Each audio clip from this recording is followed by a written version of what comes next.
40 دن کے اندر اندر یہ اس کی تیز رفتاری کا عالم ہوگا، گویا کہ میں تعبیر کر رہا ہوں اسے ان الفاظ سے کہ فاصلہ بے معنی ہو کر رہ جائے۔ اسی کے ضمن میں بعض اور روایات آئی ہیں، سواری جو ہے اس دجال کی اس کو گدھے سے تعبیر کیا گیا ہے، اس لیے کہ ظاہر بات ہے اس دور میں اور کسی شے کا اگر تذکرہ کیا جاتا ہوائی جہاز کا یا راکٹس کا تو وہ تو لوگوں کی سمجھ میں نہ آتا، اور پہلے انہیں ساری سائنس پڑھانی پڑتی تب وہ الفاظ استعمال کرتے، لہذا وہ اس کا خچر اس کا جس پر سواری ہوتی ہے، لیکن اس کی تیز رفتاری کے لیے الفاظ آئے ہیں کہ اس کا ایک قدم اگر مکے میں ہوگا تو دوسرا قدم شام میں جا کر پڑے، اور الفاظ یہ آئے ہیں کہ اس کے دونوں کانوں کے درمیان فاصلہ جو ہے وہ 40 باع کا یعنی 80 ہاتھ کا ہوگا، بلکہ حضرت علی رضی اللہ تعالیٰ عنہ کے خطبے میں جو اس کا بیان ہوا ہے کہ اس کا ایک کان جو ہے وہ 30 ہاتھ لمبا کان ہوگا اس کا۔ ابھی ذرا یہ صرف احادیث آپ سنتے جائیے، پھر اس کے بارے میں ان سب کو جوڑ کر جو ہمیں نتیجہ نکالنا ہے اس پر گفتگو بعد میں ہوگی۔ اسی طرح آواز کا معاملہ کہ اس کی آواز 4 دانگ عالم میں بیک وقت سنی جائے گا۔ الفاظ یہ ہے ینادی بصوت لہو یسمع لہو ما بین الخافقین، وہ ایک ایسی آواز کے ساتھ پکارے گا کہ جسے مشرق و مغرب کے مابین رہنے والا ہر شخص سنے۔ اس کی آواز جو ہے گویا کہ وہ تمام فاصلوں کے جو پردے ہیں اس کے لیے وہ حائل نہیں رہیں گے، بلکہ یہ کہ اس کی آواز جو ہے پوری دنیا میں مشرق و مغرب میں بیک وقت سنائی دے گی۔ تیسری بات معلوم ہوتی ہے کہ علاج معالجہ وہ اس انتہا کو اور عمل جراحی اس انتہا کو پہنچ جائے گا۔ یہاں وہ الفاظ آئے ہیں جو قرآن مجید میں حضرت مسیح کے معجزات کے لیے آئے۔ حضرت مسیح کے الفاظ جو ابرئ الاکمہ والابرص کہ میں مادر ذات اندھے کو اور جو کوڑھ کا مرض تو ان دونوں کو میں ٹھیک کر دیتا ہوں۔ حضرت مسیح علیہ السلام صرف ہاتھ پھیرتے تھے اور مادر ذات جو نابینا ہے اندھا بینائی اس کی آ جاتی تھی، اور کوڑھی جو ہے اس کے جسم پر ہاتھ پھیرتے تھے اس کا کوڑھ درست ہو جاتا تھا۔ ابرئ الاکمہ والابرص وہی الفاظ آئے حدیث میں کہ دجال کو یہ قدرت حاصل ہو جائے گا۔ نمبر 2 یہ کہ وہ یحیی الموتیٰ، جیسے کہ حضرت مسیح کے الفاظ ہیں وہ احیی الموتیٰ، میں زندہ کرتا ہوں مردے کو۔ حضرت مسیح فرماتے تھے ایک مردے کو قم بإذن اللہ، وہ کھڑا ہو جاتا تھا۔ بالکل اسی طریقے سے دجال کو بھی قدرت حاصل ہو جائے گی کہ وہ مردوں کو زندہ کرے گا۔ مزید وضاحت ایک حدیث میں یہ ہے کہ وہ ایک شخص کو آری کے ساتھ بیچ میں سے چیرے گا، 2 ٹکڑے کر دے گا، پھر سینے گا اور زندہ کرے گا۔ معلوم یہ ہوا کہ علاج معالجے کا علم اور دوسرے یہ کہ جراحی کا علم جو ہے وہ اپنی ان بلندیوں کو پہنچے گا کہ اس حد تک انسان کی رسائی ہو جائے گی۔ چوتھی بات، اس کو زمین اور فضا پر اس قدر غلبہ حاصل ہو جائے گا۔ الفاظ یہ حدیث کے یامر السماء فتمطر، وہ آسمان کو حکم دے گا بارش برسا اور وہ بارش برسائے گا، والارض فتنبت، اور زمین کو حکم دے گا کہ فصلیں اگا اور وہ اگائے گی، ویمر بالخربۃ فیقول لها اخرجی کنوزک، اور وہ کسی ویرانے پر سے گزرے گا، اسے حکم دے گا ویران چٹیل میدان، اور حکم دے گا کہ اپنے خزانے نکال، اور فرمایا اس کا نتیجہ یہ نکلے گا فتتبعہ کنوزها، اس زمین کے جو خزانے ہیں وہ نکل کے اس کے ساتھ چلنے شروع ہو جائے گا۔ زمین پر قدرت، فضا پر قدرت، بارش کا حکم ہوگا وہ بارش ہو جائے گی، آسمان بارش برسائے گا، زمین اپنے خزانے اگل دے گی۔ پانچویں بات، وَيُبْعَثُ مَعَهُ الشَّيَاطِينُ عَلَى صُورَةٍ مَّن مَاتَ، اس کے ساتھ کچھ ایسے شیاطین مبعوث ہوں گے کہ جو ان صورتوں کو اختیار کریں گے ان لوگوں کی جو مر چکے ہیں، من الآباء والأمہات والمعارف، جو آباء و اجداد اور مائیں اور دادیاں اور جو بھی جان پہچان والے لوگ ہیں جو فوت ہو چکے ہوں گے، وہ ان کی صورت اختیار کریں گے۔ فَتَأْتِيَ أَحَدَهُمْ فَيَقُولُ أَلَسْتُ فُلَانًا أَلَسْتَ تَعْرِفُنِي، پھر وہ آئے گا اور وہ شیاطین آئیں گے اور انسان سے کسی سے بات کریں گے، کیا تم مجھے نہیں پہچانتے؟ کیا میں تمہارا فلاں رشتہ دار نہیں ہوں؟ اپنی نشانیاں بیان کریں گے اور لوگ پہچانیں گے۔ یہ وہ احادیث ہیں کہ جن کا جو نتیجہ نکلتا ہے اب اس کو پہچان لیجئے۔ وہ نتیجہ یہ ہے کہ حضور صلی اللہ علیہ وسلم نے دجالی فتنے کے جو اوصاف بیان کیے یا جو علامات بیان کی، ان کا حاصل یہ ہے کہ سائنس اور ٹیکنالوجی کی وہ بلندیاں انسان کو حاصل ہو جائیں گی کہ جو چیزیں کبھی رسولوں کے معجزوں سے ظہور پذیر ہوتی تھی وہ قوانین طبیعہ پر تصرف کے باعث خود انسان کرنے لگے۔ یہ ہے در حقیقت حاصل۔ چنانچہ آج آپ دیکھیے وہ جو اس کا گدھا ہے وہ ہمارے آج کل کے ہوائی جہاز ہے، اور آپ کو معلوم ہے کہ یہ رڈار جو ہیں ان کے ہوائی جہازوں کے یہ بالکل اینڈز پر ہوتے ہیں، ان کے بازوؤں پر، اور یہی ان کے کان ہیں، انہی سے انہیں وہ معلومات حاصل ہوتی ہیں۔ خود ان کی لمبائی چوڑائی جو ہے وہ کتنی ہے، اور پھر یہ کہ ان کے درمیان فصل جو ہے وہ 80 ہاتھ کا یا 40 باع کا وہ موجود ہے۔ اور جہاز کی ایک اڑان اب تو کہیں بات پہنچ گئی کہ آپ کو معلوم ہے کہ پوری دنیا کے گرد بھی ایک جہاز جو ہے وہ چکر لگا لیتا ہے چند گھنٹوں کے اندر۔ لیکن یہ ہے کہ عام جو رفتار ہے اس میں بھی ایک پڑاؤ سے دوسرے پڑاؤ تک، ایک جگہ سے جس کو ہاپ کرنا کہتے ہیں، یہ بھی کم سے کم 500-700 میل کا عام طور پر سفر جو ہے وہ جہاز طے کر رہا ہے۔ اسی طریقے سے ہماری جو سائنس کی خاص طور پر جو طبی سائنس ہے، اب اس میں جس طریقے سے کہ زندہ رکھا جاتا ہے انسانوں کو، اور وہ ویجیٹیبل چاہے کہا گیا ہے ان کو ہیومن ویجیٹیبلز، لیکن یہ کہ دل کی دھڑکن بھی چلائے جا رہے ہیں، خوراک بھی پہنچا رہے ہیں، آدمی جو ہے وہ زندہ سال تک زندہ پڑا رہتا ہے۔ اور یہ کہ سرجری بعض جانوروں پر تو یہ بات ہو چکی ہے کہ کاٹے گئے ہیں اور پھر ان کو سی دیا گیا ہے، جوڑ دیا گیا ہے۔ یہ تمام جو بھی معجزے ہیں اس وقت سائنس دکھا رہی ہے۔ اسی طرح اگر یہ معجزہ دیکھنا ہو کہ زمین لقدق زمین جہاں کہیں کوئی آثار نہیں تھے کسی ایک پتے تک کے اگنے کے، اگر وہاں لہلہاتے ہوئے آپ کو چمن دیکھنے ہو تو ویسے سب سے پہلے تو یہ معاملہ ہوا تھا اسرائیل نے جو کر کے دکھایا تھا، لیکن اب تو آپ ابو ظبی چلے جائیے، سعودی عرب میں چلے جائیے۔ سعودی عرب کے اندر حال یہ ہے کہ آپ اگر ہوائی جہاز سے سفر کریں ریاض سے جدہ تک تو آپ کو جگہ جگہ بڑے سرکولر پیچز نظر آئیں گے جہاز سے، نہایت گرین، اور اس کے اندر جو ہے آرٹیفیشل اریگیشن کے ذریعے سے اور بہت عمدہ وہاں کاشت ہو رہی ہے اور بہت خوبصورت فارم ہے وہ تمام کے تمام سرکولر پیچز، اس لیے کہ جو اریگیشن ہوتی ہے وہ ان ویلز کے ذریعے سے ہوتی ہے کہ جو ایک سرکل میں چلتے ہیں اور پانی کی وہ آرٹیفیشل بارش جو ہے وہ ہوتی رہتی ہے۔ باقی یہ کہ فضا سے آرٹیفیشل رین، یہ تو بہت ہی سادہ سی بات ہے کہ فضا کے اندر ایٹماسفیرک کنڈیشنز کو ذرا تبدیل کیا جائے تو بارش آ جاتی ہے۔ اور باقی رہ گیا آواز کا یہاں سے وہاں جانا، وہ تو آواز ہی نہیں ہے، تو آپ صورتیں دیکھ رہے ہیں۔ آپ کو نیو یارک میں بیٹھا ہوا خطاب کرے، آپ پوری دنیا کے اندر جہاں چاہیں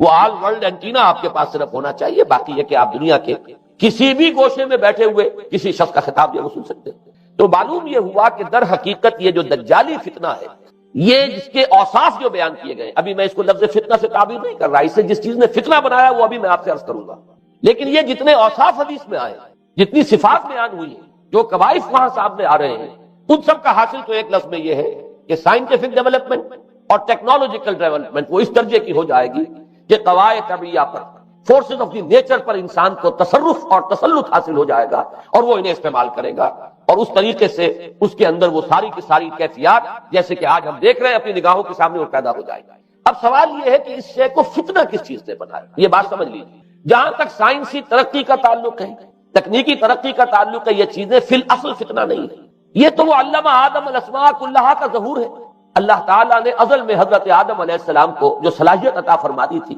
یہ ایکسفولیشن ہے اس کا ظہور ہے۔ جیسے کہ آم کی گٹھلی میں آم کا درخت ہے، لیکن ظاہر بات ہے کہ اس کو درخت بننے میں وقت لگتا ہے، پہلے وہ 2 پتے نکلتے ہیں، پھر وہ بڑھتا ہے معاملہ، کئی سال میں جا کر وہ درخت جو ہے وہ جوان ہوگا، وہ پھل دے گا۔ اسی طریقے سے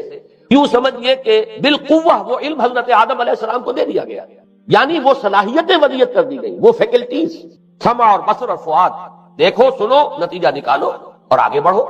آپ نے چیز دیکھی، ایک سنی، نتیجہ نکالا، اس کو نوٹ کیا، آگے بڑھے، پھر کوئی چیز دیکھی، پھر کوئی سنی، اپنے سابق جو نتیجہ آپ نے نکال کر محفوظ کیا تھا اپنی میموری میں، اس کے ساتھ اس کو ٹیلی کیا، کوئی اور نتیجہ نکل آیا اور آگے بڑھے۔ تو یہ تو سٹیپ بائی سٹیپ، قدم با قدم انسانی علم آگے بڑھ رہا ہے۔ یہ ہرگز فتنہ نہ ہوتا، میرے الفاظ پر توجہ کیجئے، اگر اس کے ساتھ متوازن طور پر ایمان اور روحانیت کا ارتقا بھی ہوتا رہا، اگر اس کے ساتھ اللہ کی معرفت، اللہ کی محبت، آخرت کا ایمان، منزل انسان کی جو ہے وہ آخرت ہے، دنیا نہیں ہے،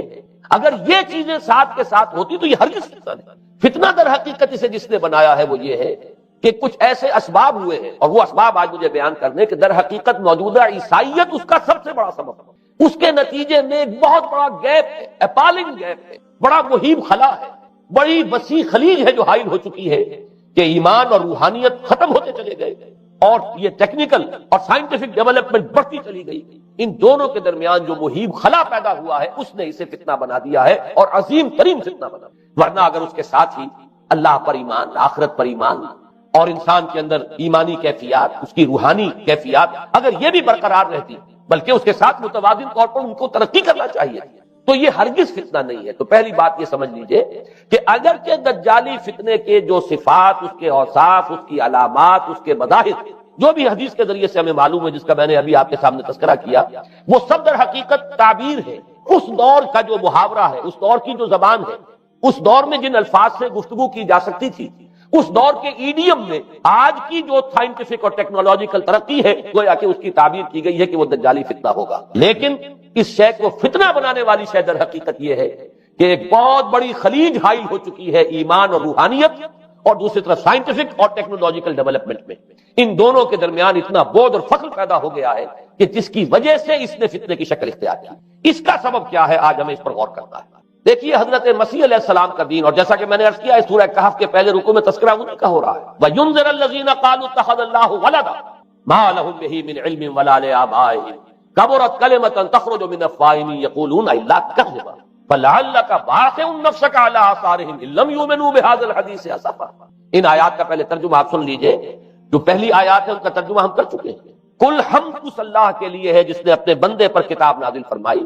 اور اس میں کوئی کجی نہ رکھی، جو بالکل سیدھی ہے اور خبردار کرتی ہے ایک ایسی بڑی عظیم اور مہیب جنگ سے کہ جو خاص اللہ کی طرف سے ہوگی، اور بشارت دیتی ہے مومنین کو جو نیک عمل کریں کہ ان کے لیے بہت بڑا اور بہت عمدہ اجر ہے. ماکثین فیہ ابدا، وہ اس میں رہیں گے ہمیشہ ہمیشہ. وَيُنذِرَ الَّذِينَ قَالُوا اتَّخَذَ اللَّهُ وَلَدًا، اب دوہرا کر بات آئی، اور تاکہ خبردار کر دے ان کو جنہوں نے یہ کہا کہ اللہ نے کسی کو اپنا بیٹا بنایا. مَا لَهُم بِهِ مِنْ علم، نہیں ہے ان کے پاس اس کے بارے میں کوئی علم. وَلَا لِآبَائِهِمْ، نہ ان کے آباء و اجداد کے پاس کوئی علم تھا، کوئی عقلی دلیل نہیں، کوئی اللہ کی اتاری ہوئی کسی کتاب میں، اللہ کے اتارے ہوئے کسی صحیفے میں اس کے لیے سند نہیں. وَلَا لِآبَائِهِمْ كَبُرَتْ كَلِمَةً تَخْرُجُ مِنْ أَفْوَاهِهِمْ، بہت بڑی بات ہے کہ جو نکل رہی ہے ان کے منہوں سے. ان یقولون الا کذبا، نہیں بول رہے یہ، نہیں کہہ رہے یہ مگر جھوٹ. فلعلک باخع نفسک علی آثارہم، تو اے نبی صلی اللہ علیہ وسلم شاید کہ آپ اپنے آپ کو ہلاک کر لیں گے ان کے آثار پر. یہ آثار کے لفظ کو میں ابھی جو کا تو رکھ رہا ہوں، بعد میں اس کی وضاحت کروں گا. ان لم یؤمنوا بهذا الحدیث اسفا، اگر یہ لوگ ایمان نہ لائے اس حدیث پر، یہ حدیث قرآن، اس پر اگر یہ ایمان نہ لائے، جیسے کہ وہاں فرمایا گیا تھا اگر رحمت خداوندی میں داخل ہونا ہے اے بنی اسرائیل تو یہ شاہدرہ ہے رحمت خداوندی کا قرآن حکیم، آؤ اور داخل ہو جاؤ. یہاں پر ان عیسائیوں کو متنبہ کیا جا رہا ہے اگر وہ اس حدیث پر، یہ حدیث اللہ کی کتاب، احسن الحدیث کتاب متشابہہ فبأی حدیث بعدہ یؤمنون، اگر اس اللہ کی حدیث پر، اللہ کی کتاب پر یہ ایمان نہ لائے تو جو ان کے آثار ہوں گے، جو نتائج نکلیں گے ان پر اے نبی شاید کہ آپ اپنے آپ کو صدمے اور رنج اور غم سے ہلاک کریں. یہ ہے در حقیقت وہ آیات کی جن میں تذکرہ ہو رہا ہے عیسائیت کا. لیکن عیسائیت سے مراد کیا ہے اسے سمجھیے. حضرت مسیح علیہ السلام کا دین تو بعین ہی وہی دین تھا جو دین آدم سے لے کر محمد تک صلی اللہ علیہ وسلم وعلیہ الصلوۃ والسلام جتنے انبیاء آئے ہیں ان کے دین میں کوئی فرق نہیں. دین توحید وہی ایمان، البتہ شرائع کے اندر، شریعتوں میں کوئی تفصیلی احکام میں فرق ہوا ہے. شریعت موسوی اور شریعت محمدی میں اللہ صاحب الصلوۃ والسلام تھوڑا تھوڑا فرق ہے. دین ایک ہی ہے. شرع لکم من الدین ما وصى به نوحا والذی اوحینا الیک وما وصینا به ابراہیم وموسیٰ وعیسیٰ. دین میں تو ہم نے وہی شے تمہارے لیے بھی معین کی ہے مسلمانوں، کہ جس کی کہ ہم نے نوح کو وصیت کی تھی اور جس کی کہ ابراہیم کو اور موسیٰ کو اور عیسیٰ کو وصیت کی. دین ایک ہے. ان الدین عند اللہ الاسلام. تو دین مسیحی بھی وہی تھا بعین ہی جو دین محمدی ہے اور دین موسوی ہے صلی اللہ علیہ وسلم علیہ الصلوۃ والسلام. البتہ حادثہ جو نہایت عظیم پیش آیا ہے اور وہ یہ ہے کہ ساؤل اس کا نام تھا پہلے، جس نے کہ اپنی زندگی میں حضرت مسیح علیہ السلام جب تک موجود تھے دنیا میں شدید انہیں تکلیفیں پہنچائیں، شدید ایذائیں پہنچائیں، ان کی مخالفت پر کمر بستہ رہا. لیکن اس کے بعد جب انہیں اٹھا لیا گیا، یا عیسائیوں کے عقیدے کے مطابق وہ سولی دیے گئے، اور اس کے بعد ان کا عقیدہ بھی یہ ہے کہ سولی پانے کے بعد پھر وہ زندہ ہو کر آسمان پر چلے گئے. جبکہ ہم یہ سمجھتے ہیں اور ہمارا ایمان ہے کہ انہیں سولی دی نہیں گئی، بلکہ انہیں تو پہلے ہی اٹھا لیا گیا تھا، ان کی جگہ کوئی اور ہے. انجیل برنباس نے یہ بات بالکل واضح کر دی کہ در حقیقت وہی حواریین میں سے جس نے کہ غداری کی تھی اور پکڑوایا تھا، مخبری کی تھی، وہی ہے جس کی شکل بنا دی گئی تھی حضرت مسیح علیہ السلام کے جیسی مانند، اور وہ شخص ہے کہ جو سولی چڑھا. بہرحال عیسائیت اس وقت جو اس کا عقیدہ ہے اور جو ہمارا عقیدہ اور ایمان ہے، ان دونوں کی روح سے حضرت مسیح علیہ السلام آسمان پر اٹھا لیا. اس کے بعد اس نے دین مسیحی میں نقب لگانے کے لیے، جو دین مسیح اصل دین اسلام تھا، اس کو کرپٹ کرنے کے لیے، ڈسرپٹ کرنے کے لیے، اس میں نقب لگانے کے لیے اس نے اپنے ایک مکاشفے کا ذکر کیا کہ میں آ رہا تھا سفر میں کہ مجھے حضرت مسیح نظر آئے ہیں آسمانوں میں، اور انہوں نے مجھے کہا ہے کہ اے ساؤل تو مجھے کیوں ستاتا ہے، اور تو اب فلاں جگہ جا اور میرے نام سے نبوت کر. اس کے بعد اس نے لبادہ اوڑھا عیسائیت کا، اور اس نے آ کر جس طرح عبداللہ ابن سبا نے محمد الرسول اللہ صلی اللہ علیہ وسلم کے دین میں نقب لگائی، اسی طریقے سے اس شخص نے دین مسیحی میں نقب لگائی. فرق یہ ہے